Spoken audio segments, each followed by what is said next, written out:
9/11 disinfo can be more damaging than the official story. Most people agree that the official story of 9/11 has more holes in it than Swiss cheese. And they are right to be weary of the government and prostitutes' version of the events. But the crazies yelling missiles, pods, and space beams turn people away. And they've saturated the web search engines with so much baloney that the average person more than gives up on 9/11 truth. They're turned off by the whole idea of it because they don't want to be associated with people who are perceived to be nuttier than a can of Skippy. It's the same for the Iraq War. Rather than talking about the neocons and policy papers that actually led to the war, we're put on a path to nowhere with these generic labels of NWO, Freemasons, Jesuit, the Vatican, the Black Pope, mind control, Bavarians, Rothschilds, Knights of Malta, Knights of Templar, whatever, or the always ambiguous they. Sorry if I left one out. No grown adult wants to hear that mess. It's high time the charlatans took a beat down, because they are the main obstacle obfuscating what happened on 9/11. Unfortunately, research into 9/11 has been intentionally polluted, sometimes on purpose and sometimes by useful idiots. The whole Pentagon missile, blue screens, mini nukes, weapons from space, pods, secretly changing planes and crashing or blowing up the original ones over the ocean, and all of that mess, though each ranges in its level of stupidity, is all baloney. Rejecting this nonsense is in no way endorsing the official story either. And it's also not dividing the movement to stick to evidence. The so-called Scholars for 9/11 Truth has a nice sounding title, but it was run up by James Fetzer, a man who doesn't believe any planes were used at all, that it's all just holograms and tricks, and that they were lasers from space and miniature nukes which magically didn't have any radiation. This is the same kook who did so-called research into JFK and said the entire Zapruder film was fake, that Jackie was in on it. He has been promoting outlandish conspiracies his whole career. That guy is a paid well poisoner, which is why most of 9/11 Scholars for Truth left as soon as this quack put himself in the front of it. Stephen Jones and Kevin Ryan and the rest made their own group. But believing something is false because someone lied to you makes you the victim of a lie. Continuing to hold on to it after learning new and verifiable information, however, makes you a pig-headed moron. To deny any planes were used at all, not only at the Pentagon but in New York as well, is very asinine. Simply put, even if you thought all the video footage of the planes were fake somehow, New York City witnessed at least the second plane hitting the tower. That is a fact. There were no miniature nukes because there is no radiation. It certainly wasn't all blue screens. Fetzer can go to hell, but I don't think many people buy into that blue screens and no planes BS anyway. Only the lowest of fools jump onto that. That whole role was to pollute the group 9/11 Scholars for Truth, which he did. However, one hypothesis, although in my opinion it is equally as dumb, has stuck around, and that's the idea that a missile, not a plane, hit the Pentagon, or a global hawk. Never mind all the evidence of a plane hitting the Pentagon and no evidence of a missile or a global hawk hitting the Pentagon, and no explanation of where the plane everyone saw going to the Pentagon went because no one saw it leave. Forget all that. People really cling to this missile BS, but it's based on lies. They have very strong emotional opinions about it because they've been fed a bunch of BS, so I will be addressing that. I have to laugh when people say that Hani Hanjour couldn't have taken the angled 270-degree turn because he was a bad pilot, and then in the same breath say it was a missile that hit the Pentagon. Obviously the flight path they're tracking is of a plane. A missile certainly didn't do a 270-degree loop around Northern Virginia and Washington, D.C. without anybody noticing. However, a lot of people saw the plane. We'll come back to the so-called hijackers in 9/11 and why that nonsense doesn't even matter, but one of the primary arguments for a missile is actually an argument against a plane. They don't have any evidence for a missile. The common tactic here is to say, well, the FBI seized all the video footage of the attack, but that's no more evidence of a missile hitting than a dragon blowing a fireball through the wall. There are other reasons to seize the video footage of the plane hitting, particularly if there were secondary explosions which were reported. at the Pentagon as well as in the World Trade Centers, and you can't have that on tape. If the plot is to hit the building with a plane, you better hit the building with a plane. There's no reason not to just crash the plane into the building. There is no motive to fire a missile or a different type of plane. They won't release the footage of the Oklahoma City bombing either. That doesn't mean a missile hit it. It might mean that there were bombs in the building and there was 2 drivers in the Ryder truck. They could be concealing that instead. Just because you don't have something on film doesn't mean you have the right to just make up whatever you want and declare it true based on nothing. Well, poisoners like to say the size of the hole in the Pentagon doesn't match up to a Boeing 757. The way they promoted this propaganda was easy. They simply lied. It's called creating a straw man. They show you a hole, which is not actually the hole, and then go on and on about how a plane couldn't possibly fit into that hole, and that the naysayers are trying to say a plane did fit into the hole. That entire premise is bogus. The propagandists are lying to you. This is what they did. This is the hole they like to show on websites and in the movie Loose Change. This is an exit hole in Ring C, which is sometimes falsely portrayed as an entrance hole. They like to say the soft nose cone of the fuselage couldn't possibly have done it. Well, Sherlock, it doesn't have to. That punch-out's probably from the landing gear, the front tires of the airplane, which were not out since they had no interest in landing it, and for the fact that broken landing gear is sitting in front of the hole. This is the actual hole. It's over 100 feet across, and the 18-foot hole is just on the second floor. The whole first floor was knocked out, but what Loose Change likes to do is to deliberately omit the entire hole in the first floor and only show you the second floor and the exit hole. That's not because they're dumb, unless they're incredibly stupid. It had to be on purpose. The following are pictures from Loose Change. Here's one with smoke obscuring the entire right side, and there and left, this is from 9/11 research, this picture is showing the portion of the building that they're willing to let you see. Here's the next picture, again lots of steam and smoke and water is blocking the entire southern portion of the picture. All you see is the second floor up. All of that where the plane entered has been removed.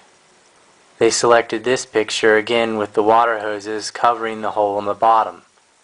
All of that is missing. And they show you this tiny hole and act like a plane had to fit in there, and they give you this computer simulation. It's pure propaganda. The only damage to the outer wall is a single hole, no more than 16 feet in diameter. A Boeing 757 is 155 feet long, 44 feet high, has a 124-foot wingspan, and weighs almost 100 tons.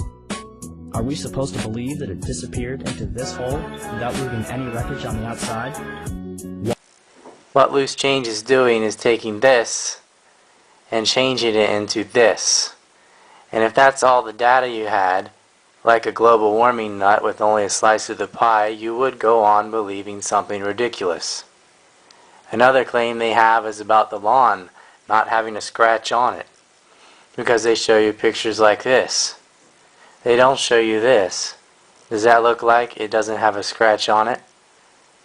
The reason people have trouble with the holes in the physics of the Pentagon is because they don't actually know the real size of the holes. They've been lied to by propaganda.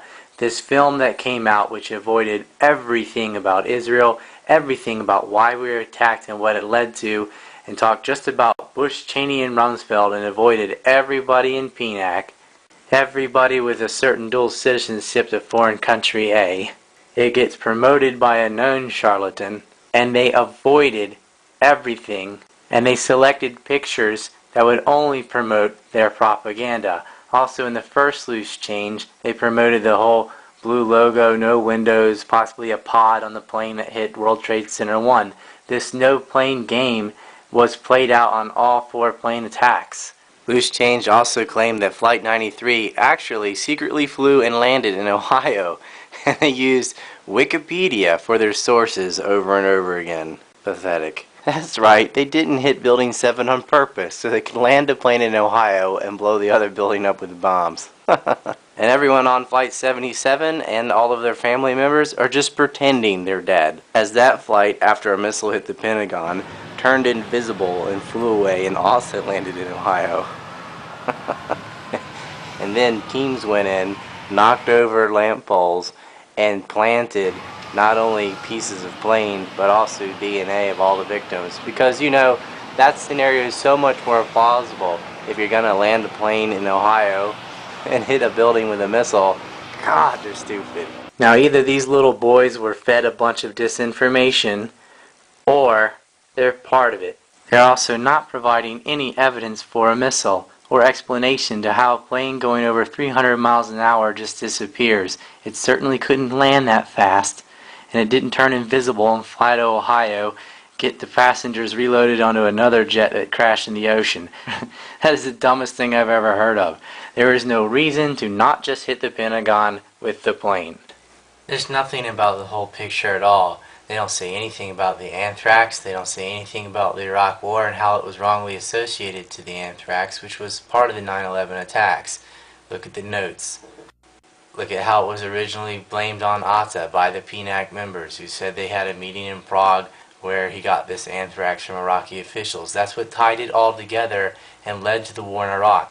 These two extremes of, oh, conspiracies never happen, the government doesn't lie, and, oh, aliens and missiles and pods and invisible planes, and those two extremes of accepting any conspiracy and rejecting any conspiracy categorically have got to go. Why don't you just base your decision on the evidence? Let's take a look at a couple of the alleged hijackers of Flight 77 that hit the Pentagon. Future alleged 9/11 hijackers Al-Hazmi and Al-Midhar lived openly in the U.S. under their real names, despite attending an Al-Qaeda summit meeting in Malaysia where they had been photographed, and their hub in Yemen being bugged. Both got visas from the CIA's fast-track program in Jeddah, Saudi Arabia, as did a majority of the hijackers. But the CIA was preventing this information from reaching the FBI. Doug Matson of the 9/11 Commission's staff and former CIA deputy director expressed as much that the CIA was intentionally omitting information. And what's the gain by that?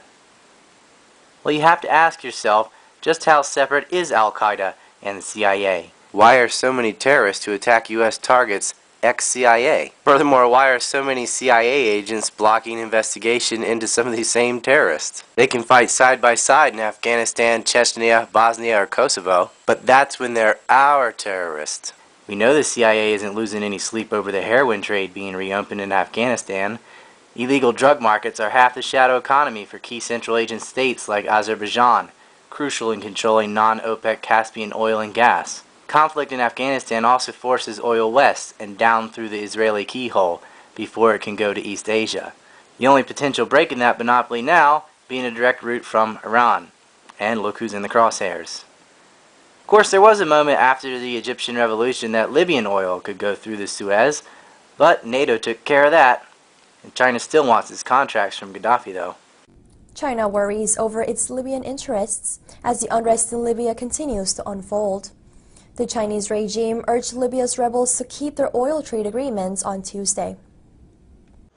In light of the recent unrest and political changes in Libya, the Chinese regime is growing anxious over its existing deals in the tumultuous country. Other crucial access ports without a Western military presence in the Gulf of Aden are Bassano, Somalia, and Aden of Yemen. So odd how the USS Cole bombing was in Aden in 2000, and it involved Al-Midhar. But of course, he gets to live openly in the United States, and others allegedly involved in the USS Cole attack all escape or are released from prison. At least they went to prison. That's more than what was done after the USS Liberty attack. Was the USS Cole an Al-Qaeda bombing, or was Al-Qaeda a front for a false flag? Barbara Bodine blocked John O'Neill's investigations into the USS Cole bombing. The captain just happened to be a close personal friend of hers. And irony is that the captain of the ship is a personal friend of mine, just one of those odd coincidences. O'Neill probably wanted to answer the most obvious questions about the event, like, why was the coal even there, instead of going to refuel in Bahrain as it was scheduled to do? How did the terrorists know it was going to be there? And just where did they get the C4? We may never know the answers because the investigation was about as open as the Oklahoma City investigation, or the anthrax investigation. And once again, as always, the security footage of the event was edited and is useless. There's no footage of the attack. John O'Neill also had his investigation into bin Laden squashed, and his investigators pulled off hot trails.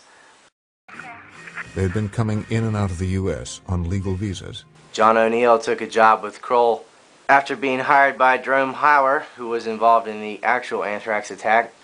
Just 2 weeks after getting his job, John O'Neill died in the South Tower on 9/11. This could all be outrageous incompetence and coincidence, or it could be simple collusion. Then, look at the whole picture. It's hard to know where to start on 9/11. There's so many things wrong with the "we got attacked out of the blue because they hate us for our freedoms" ignorance. Lying about why someone would want to attack the United States is bad enough, but then listen to the story of who allegedly attacked the United States. The media said it was done by 19 Muslim guys who conveniently left us a list with their names and plans on it, as well as not one but 2 magical unburned passports. One discovered near Ground Zero by New York Police Chief Bernard Kerik, who is currently in jail for fraud. The other from Flight 93 of hijacker Zaid al-Jarrah, whose first cousin Ali al-Jarrah was later busted in Lebanon as a spy for Israel. They also left a nice neat paper trail, complete with Korans left at strip clubs and bars by the devout Muslims.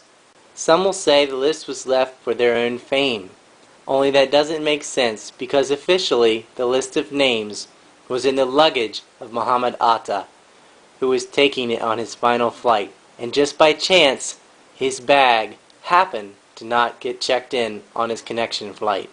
Best of all, their leader, Osama bin Laden, who the U.S. intelligence agencies went out of their way to botch chances at apprehending, was said to be hiding in Afghanistan, a target of the U.S. well before 9/11. In fact, the U.S. already had invasion drills set in place prior to 9/11. Osama, whose name quickly became Osama, maybe to remove the USA at the front of it, was said to be in a high-tech cave in Afghanistan, plotting the next moves of Al-Qaeda. The high-tech caves, which Secretary of Defense Donald Rumsfeld said there were many of, and there's not one of those, there are many of those, and the Pentagon drew up cartoons for, didn't actually exist. In 2011, Obama announced the U.S. had found and killed Osama bin Laden in Pakistan. No photos were released, and his body was dumped into the ocean. There was pre-written legislation ready to pass, and when it looked like it might not work, there was an anthrax attack to help push it along. This was initially blamed on Al-Qaeda, who oddly, even though they hate us for our freedoms, decided to rope Israel into the mix as well by declaring death to America, death to Israel. And just in case you forgot it was Muslims from 9/11, they also wrote Allah is great and 9/11 2001 as well. Which is funny because it would later be the Israeli security forces claiming to have witnessed a transfer of anthrax from Iraqis to Al-Qaeda at a meeting in Prague, which was impossible since neither Iraq nor Al-Qaeda had anthrax, and there wasn't even a meeting in Prague for them to meet in. How does one witness a transfer of something at a meeting that didn't take place between 2 parties that didn't have it? The target choices of the military-grade made-in-the-USA anthrax were interesting as well.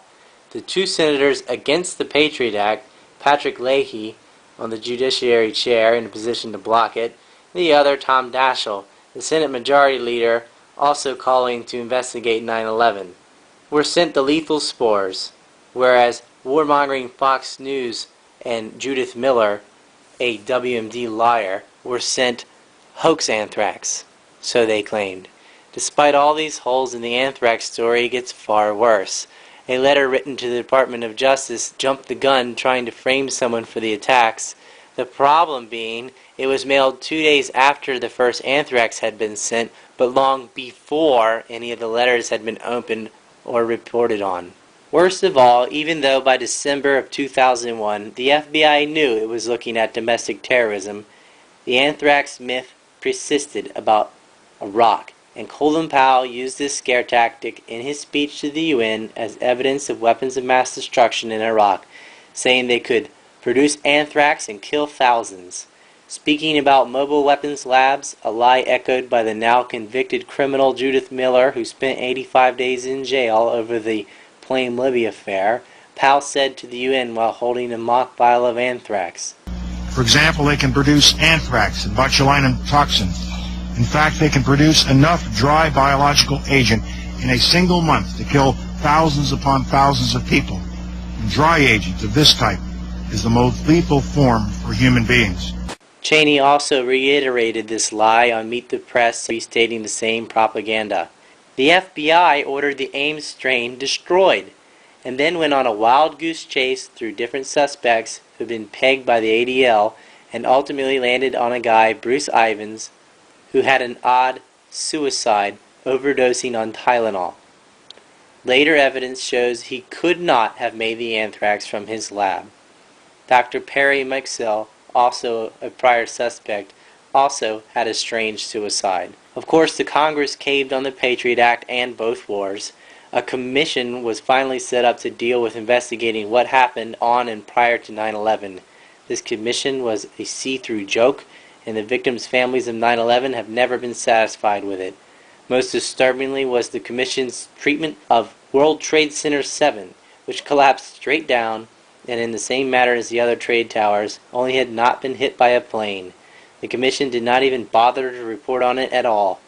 Someone at the Pentagon surely didn't mind, as it was missing trillions of dollars, and the Security and Exchange Commissions in World Trade Center 7 was physically destroyed, simultaneously with the financial wing of the Pentagon, as the Office of Naval Intelligence investigators were also killed. 9/11 families were so distraught about the non-investigation they even raised their own money to create a television ad about it. But no answers have come. No one was fired at the FAA, NORAD, FBI, NSA, CIA, nothing, with all the obvious screw-ups, but there sure were a lot of promotions. A great number of Americans have suspicions, and this is rightly so.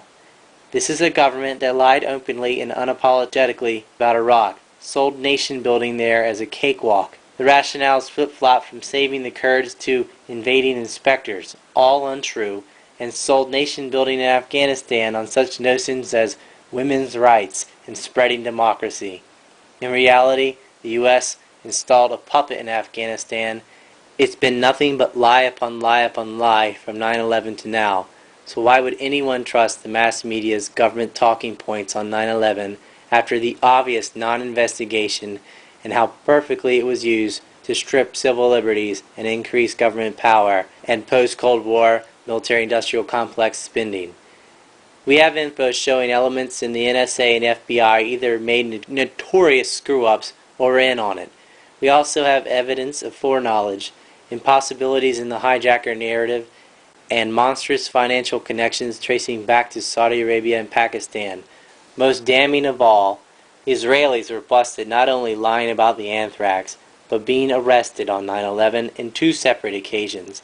One was in a van spotted filming the first plane hitting and celebrating the attack, the other in a truck packed with explosives.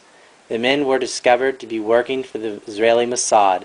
The owner of their front company, Dominic Suter, and his wife fled to Israel. The Polish and Italian transcripts of the FBI's list include his name, but there has been a massive whitewash, and now even an investigation into antiwar.com for publishing the documents.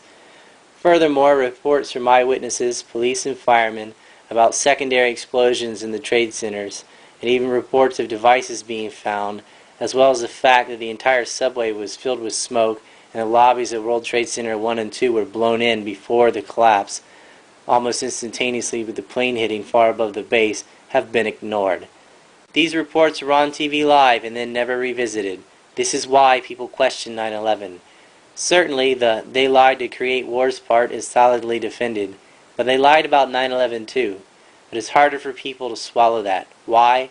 Probably because of the tainted stain on the subject from Jonestown types and twoofers. Don't let them put you off to it. People still say stupid things about JFK as well, but the fact remains, Kennedy was shot from the front. It's on film. It's indisputable. There must have been at least one shooter in front of him, and that could not have been Oswald. Thus, there was a conspiracy. The problem is, in trying to research JFK, you will get lost in a sea of lunacy theories and perhaps give up on the matter. Sadly, that is what is happening to 9/11 as well. People go look at it and get lost in the ether of stupid that is out there. This video, War by Deception, links it all together, showing who had the means, motives, and the ability to cover it up. Please review this and pass it around. Time to stop making excuses for the dogma and just admit something else happened. And factions in the U.S. were in on it, as well as Pakistani and Israeli intelligence, albeit with a green light from Uncle Sam. Same as the Israelis had during Iran-Contra and the 1967 war as well. Don't cling to 9/11 officialdom out of spite for the arrogant 9/11 kook movement. Be open to a factual inquiry. The government lies. They lied about Iraq, they are lying about the anthrax, and they are lying about 9/11. And if we're not careful, they will lie or stage something to start a war with Iran. You might be thinking, what are they, psychopaths? Yes! If you want a serious 9/11 proof movie, I made a 3-hour film with hours of extras, which you can watch right here. And people will ask me sometimes, why is it so long and complex?